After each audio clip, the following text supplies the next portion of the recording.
We're doing a lot of vet stuff today, one of them being preg checking Maggie and Phoebe. They both got the same embryo crossing, so Kennedy and machine made. Maggie was 3 days before Phoebe, so today she would be 17 days pregnant. Now we checked her once at day 13. Now we didn't see a baby then. That doesn't mean it didn't hide, but I don't know. I'm trying to have more hope, but this breeding season's been rough. So there's probably not a baby in there, but we're going to double check before we start trying again. I do love how glorious you've been looking, Maggie. You getting thick.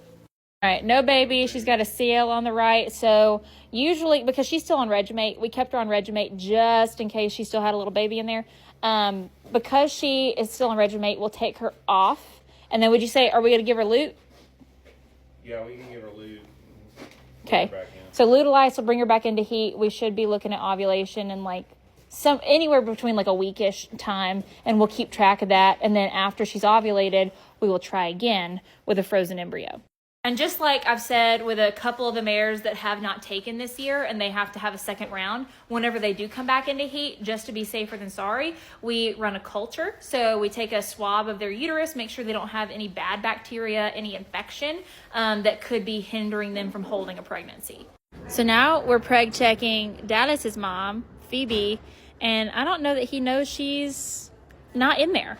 I see him breathing. He's snoring. He's just so sleepy.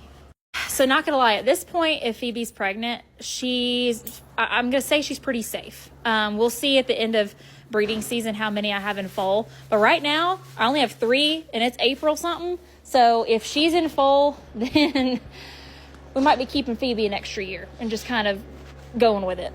Okay, we've got another pregnancy. Phoebe, you better be thanking your lucky stars. There's that little 14-day-old baby. So this is a full sibling to Kirby. Her due date should be February 25th. Dallas literally just figured out that Phoebe was gone. So he is not stressed out whatsoever. So yeah, thank the Lord. 4 babies on board at this point. So now I believe our due dates look like January 20th, February 7th, February 12th, February 25th. And then if Ginger and Erlene take from this last breeding, we'd have 2 on March 10th. And then Annie is hopefully going to be bred this week as well. That's in another update. So we could be spacing them out really evenly and doing okay. If everyone just follows the rules from here on out, we might be okay. But 4 babies on board.